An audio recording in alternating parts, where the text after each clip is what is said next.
Hello everybody, Thorgal here, and welcome back to another episode of StoneBlock. Last time we said that we're gonna need to make more power, right? Because our Spectre Coil enhanced lava power generation over here just isn't enough anymore. And so I did a lot of research and testing in a different creative world, trying to figure out how to make an efficient power setup that runs on Extreme Reactor turbines, right? It's been a long time since I made any of those. But before we get going with that, I just wanted to show you guys that I've added a couple things, not much. Let me think. Over here, I made a little bit of a potion setup. That is, I actually didn't end up using. I just used legendary bags. The way it works is I have water bottles here and a nether wart, and I just pull them out. They're kind of hard to automate the actual brewing stand, so I didn't want to mess around with that. And then it makes the regular awkward potions, right? And once those are done, I'm requesting awkward potions over here in the sugar. So you guys see there's no awkward potions here right now. So we have to wait for these to be brewed real quick to come over here. And we'll do that in a second. And right here, by the way, you guys see I'm up to 3 septuple now. So this system over here works fine. This is all we're gonna need. Next episode, we're gonna do the other dimensions. So now you guys see they're done. They're getting sucked out. And then bam, here they are. So then we take these out and put them in here, and this is gonna make us speed potions, swiftness potions. How long are they? I think 8 seconds or something like that. They should be in here. 3 minutes, sorry. Potion of swiftness. 3 minutes, not seconds. And then we can take these with a redstone and we can make the upgraded version, the ones for 8 minutes, right? So I set this up, and like I said, I'm not really using it, but I have this set up here over here now so I can automatically fill water bottles. The ender tank comes from in here, yes. This is where I simply added an ender tank up here, and it's just being filled with water, right? So I have water wherever I want. And I think I have one for lava already. I don't remember where I put it, but it doesn't matter.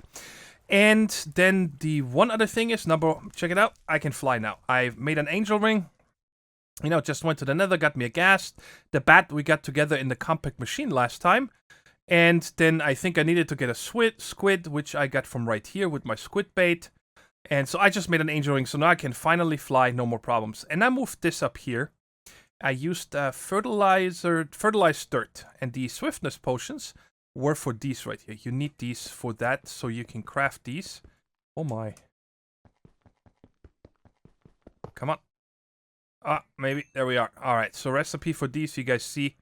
They would need a potion of swiftness, which is actually a different one. I didn't automate this. I was going to automate these right here, right? The lower ones.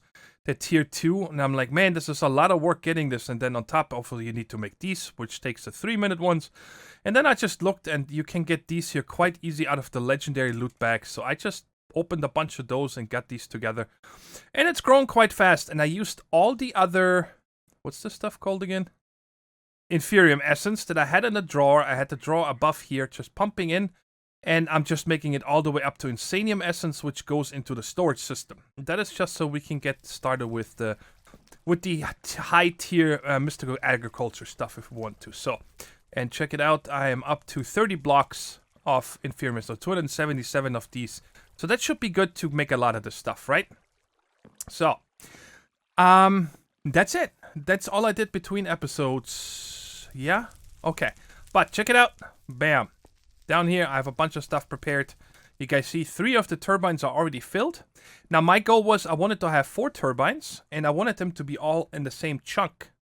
I just turned on the chunk overlay. You guys see that? Because I wanted to make sure that the reactor that is down there, which we're going to set up, and all 4 turbines, which we're going to set up 1 together, and so the other 3 are just ready, are all in the same chunk. So I don't need to worry about them, going across chunk boundaries. And if I want to chunk load my power, all I need to do is chunk load this 1 chunk. That is it. All right.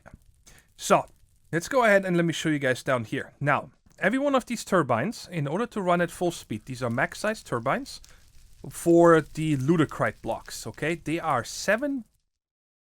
Well, let me think here real quick. 7 by 7 by 17, I think. 2, 4, 6, 8, 10, 12, 14, 17. Yes. So 7 by 7, 17.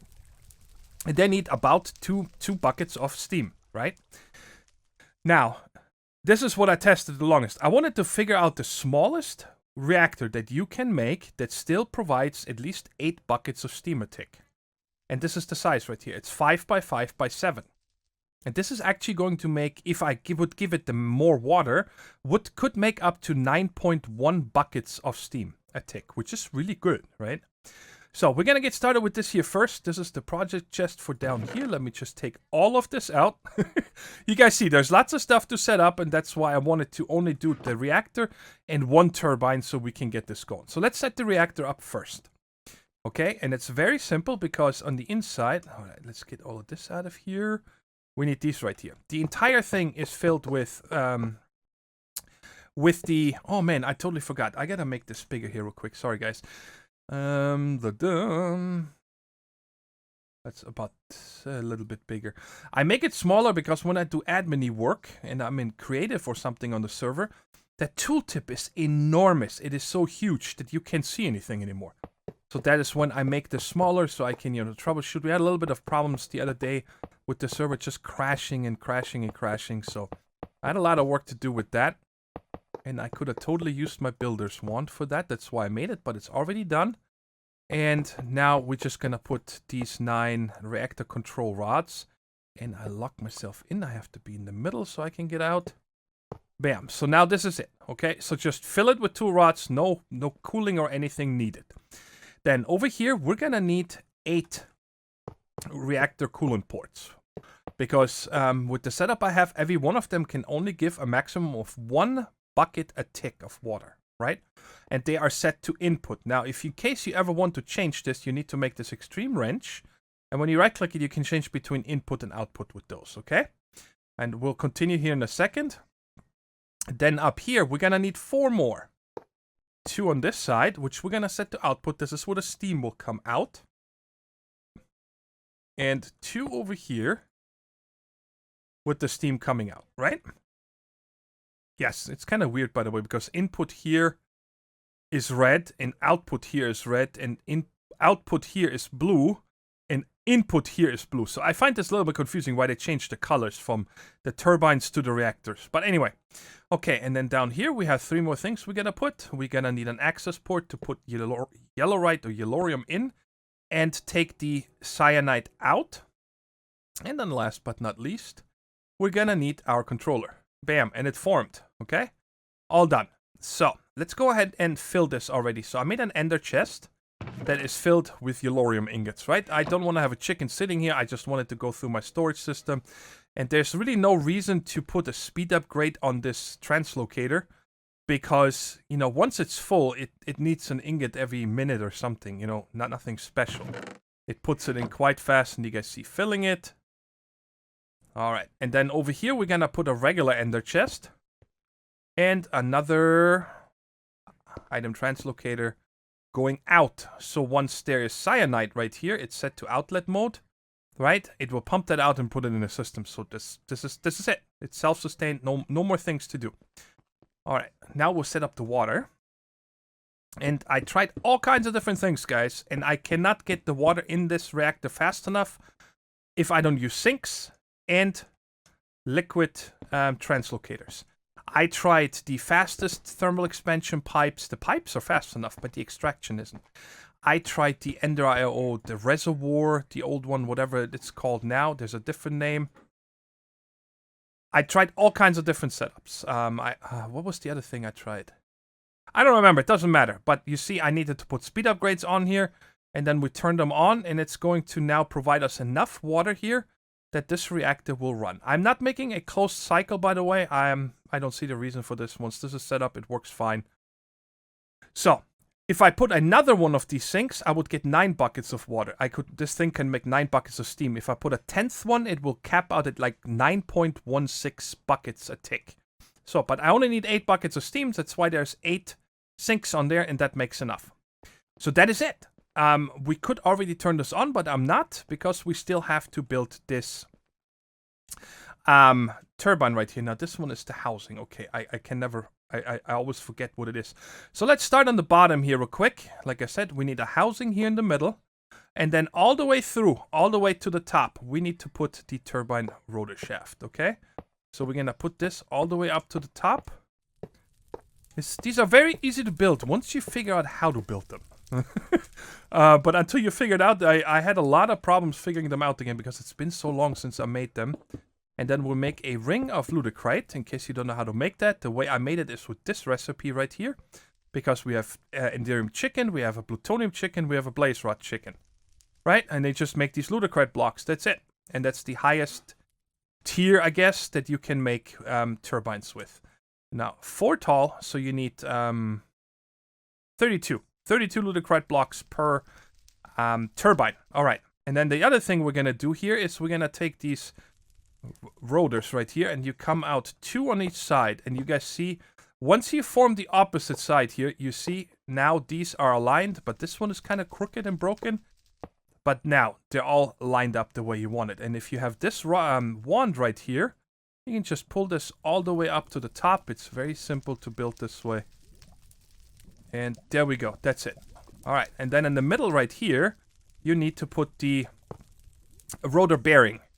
And now all we have to do is close this off with turbine glass. Give it to me. All right. Cool. Yeah. Oh, yes, of course. I'm a dummy. I need to break this again. And this goes in this corner. All right. And over here, we need to have a turbine redstone flux power tap, you know, because I got to get the power out somehow. And on this, I'm going to put a flux plug. Just like that. And it shows red, I think, because it's not formed yet. All right. So now for that, we're going to go down here first. And right here, we're going to put the turbine fluid port. Come here. And it's set to input already, so I don't need to do anything. And I totally forgot to show you guys, of course, here on the side, there's also a turbine controller. I didn't break that out, I guess. All right, so but now the turbine is formed. It's ready to go. Everything is fine. It's inactive. But we still need to set up how the steam works. Now, the reactor by default pushes out the steam, so we can use these super laminar fluid ducts I made. They have a limitless transfer rate when pressurized, okay? I don't know what the pressurized means, but anyway, so we're putting those on here, 4 to each, and this is fast enough to keep the steam going into the turbines. And then, so on all 4 sides, we're going to do that. And that is it. And now our system is set up, okay? So now let's go up top and check first. When these spin up, okay, they can go up to 2000 RPM. But when I kick in the, what is it called here? The coils, okay? Right now I'm going to set it to disengage coils. When they're disengaged, they spin up very fast, right? But it's not producing any power.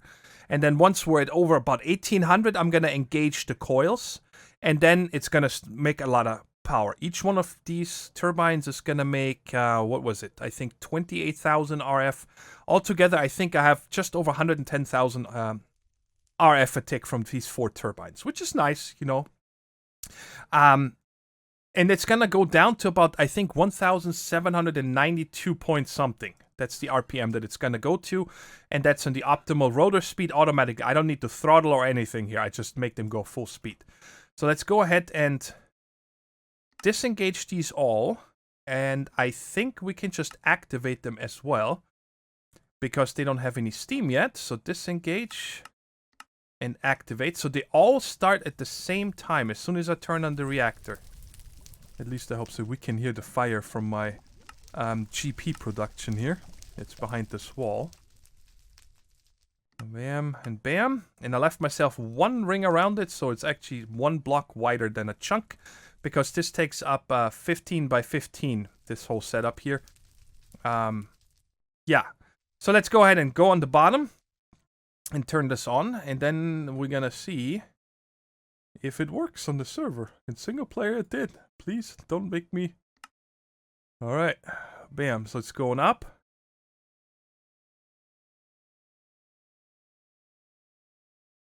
Why is the... Okay, that scared me here. So it evened out now. The water and the steam. And this, just that it doesn't move, it's just the server needs to catch up every once in a while. So now we can go... Oh, stuck in the wall. How that works, I never understand. Alright, so the thing has enough steam. And you guys see it's spinning up. It calls it. It's slow now, but this is going to go up to 1800 pretty quickly once it gets going now. And each one of them should have steam. We're just double checking. Okay, so why is this not... Okay, I'm going to go ahead and deactivate them for a second, guys, because I might have to put a 9th water thingy now. I'm a little bit worried that we...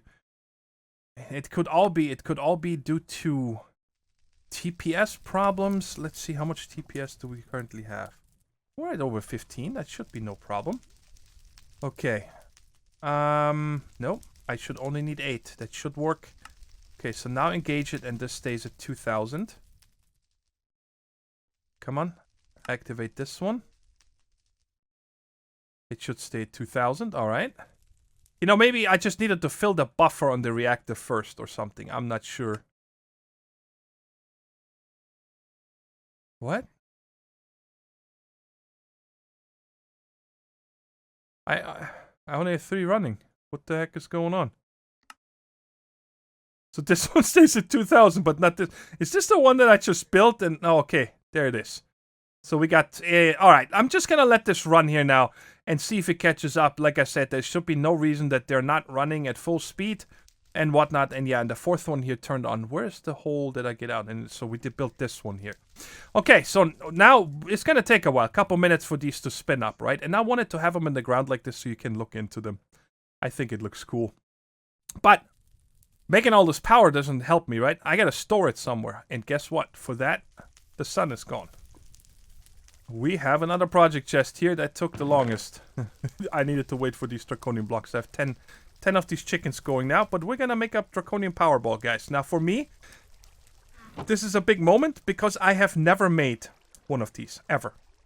For as long as I've been playing Minecraft. And I did make the book right here, or whatever this is called, the tablet from Draconic Evolution. And we're making the biggest one, of course. This is the materials you need for it. And I kind of learned how to set this up, how to use these core stabilizers that I need to have them in an 9x9 like this, or 3x3, sorry, so it turns into this big advanced stabilizer, and then how to automate it, and how to put the energy pylons and whatnot, right? So hopefully I can do this here. First Powerball I ever built. And I think that I said I'm going to put the actual energy core in the middle right here. And it should have enough room to the top and to the bottom. So let's get rid of this fella here. So I can come in here and I can tier up from what I understand. Okay, so 8 and then build guide inactive. I think I can say active. What does assemble core mean? Wait, it does it for me? Guys, I had no idea this works.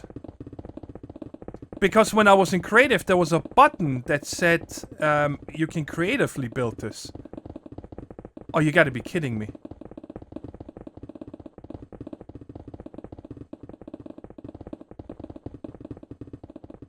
Well, that makes it a lot easier because you can also turn on a building guide layer by layer.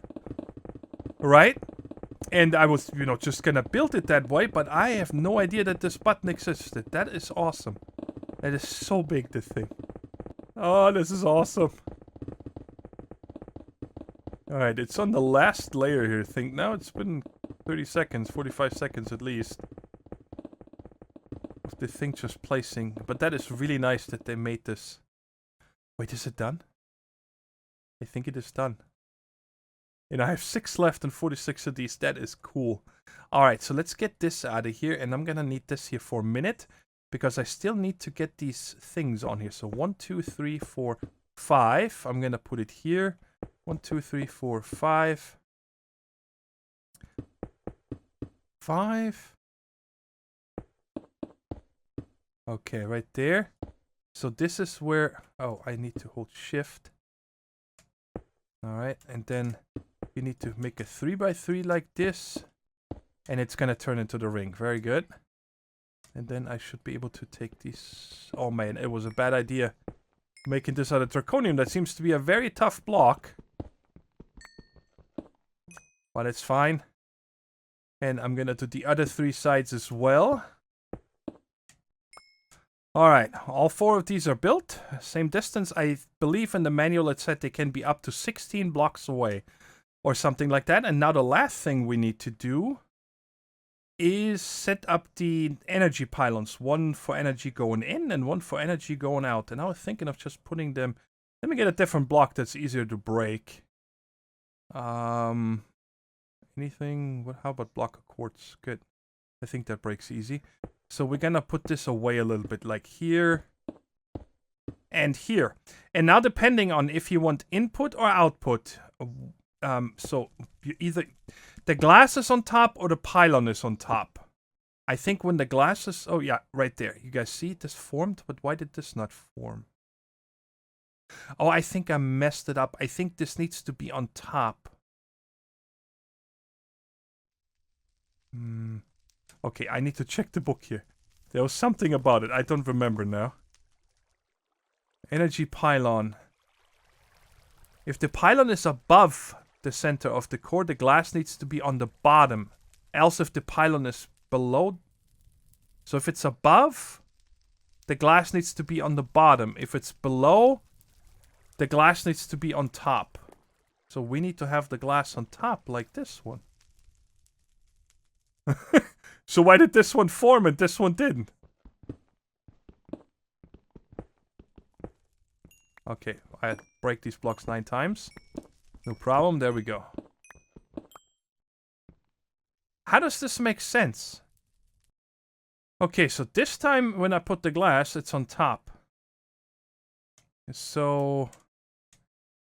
let's do this, break this again. Okay. Oh man, constantly falling here. There we go. So like this and like that. What is the matter with you? Okay, so now this one I think is input. And then if I right click this here or shift right click to shift, oh, do I need to click the ball? There we go. And this is output. So the energy will come from these guys into here and then out here. Whew, okay. So guys, this is a little while after I was done recording because number one is I really spent way too much time figuring out how to get the power into the ball and then out and whatnot. And secondly, I found a big boo-boo down here, okay? After we started everything, 3 turbines ran at the optimal speed, but the 4th one didn't have enough steam, and I could not explain why. Until I went back into my creative testing world and I found out that this is actually a 5x5x8. So you guys see, I added one more layer of the fuel rods and then just capped it off. So I made the whole thing 1 taller. So it's now 8 tall. I didn't change anything else. It's still getting 8 buckets of water and everything. And if you check right here, it shows us it's making 8 buckets of water a tick. Before this it was only making 7,400 or 7,500 millibuckets per tick, which wasn't enough to run all 4 turbines at full speed, right? So, and the turbines are all pretty much idled out now, okay? There's nothing you need to set on these. You don't need to lower the millibuckets per tick or whatever. But you guys see here, it's running at 1,783.9. Let's check the other ones. 8.5, so the other one is either going to go down to 0.5 or this is one going to go up to 0.8. It looks like it's still falling a little bit. Let's see if one of them is lower. 0.3. It's still falling slowly. You see that in the RF. So it's going to idle out somewhere. I cannot remember exactly the number. This one is still... So somewhere around 1780, okay? It's going to idle out. That's just how fast it is. So what you want to do is disengage the coils. You want to start the turbine, then disengage the coils so it goes up above 1780, and then you click on engage coils, and then it will slowly go down to its max. And once all 4 of these are idled, it will never change, right? And it makes about 28,000 RF a tick, each one of these turbines. All right, so that's just what I wanted to point out. I feel bad that I didn't calculate or count properly in my creative world. Again, this is a 5x5x8, and these turbines are 7x7x17. All right, so now let me show you how I did the power networks up here. I set up a second power network in the flux plug. Thanks to Glitch, he told me that I actually don't need 2 of these. I only needed 1, right? Because you can set up multiple networks of these. I can create a NATO network right now if I wanted to, but I have 2 networks. I have Thorgal power, which means everything going out to the machines, into the world, where I actually power stuff. And I have 1 network that I created called Thorgal ball in. So I know it goes to the ball. It goes into the ball, okay? So that's the network I set up. And that one, hello, can I get in the hole, please? Thank you. Right here. These 4 plugs, which put power from the turbines into the flux network on the channel Thorgal ball in. All 4 of these, okay? And they are going to this energy pylon that is set to in, the arrows pointing inwards. Okay, and there is a flux point down here that is Thorgal ball in. So all the power comes from these 4 turbines through this plug into the ball. And you guys see the particles going in there. If you right click the ball, you set it to output or input. So it's set to input now. And then over here, I'm using the regular network that we had before with a flux plug right here, Thorgal power. And you see I'm currently using about 1,500 Earth a tick. All right, and that is for the refined storage and a couple other machines that are always running, right? Like the harvester over here, the crafter and the machines in this room if there's something running and so on, right? So I use about 1,500 Earth a tick, that's it. So that's how that works. Again, from the turbines through 1 network from the 4 plugs into this point, it goes into the ball, and then the other network is separated. That's your regular power network. So I hope I explained that well enough now. It took me way too long to figure this out. I don't know. It's one of those moments when you're just like, duh, when you're done. This was easy, of course. Why didn't I think of this first, right? But I wanted to make sure I explain it properly once. And again, down here, make the reactor 1 taller, make it 8 tall. And now they're all running at full speed. They're all having enough steam. I never need to turn this off. I will never run out of fuel because I have 1 Yellorium chicken, which is so overpowered. Anyway, and then I put the balloons up so this stuff doesn't just, sit there in the middle. And it looks like it's supported by something. Anyways, guys, I hope you enjoyed the episode. And we got an actual sun now, not just a fake one. I call it a sun, right? And until next time, take care, stay safe, and bye-bye.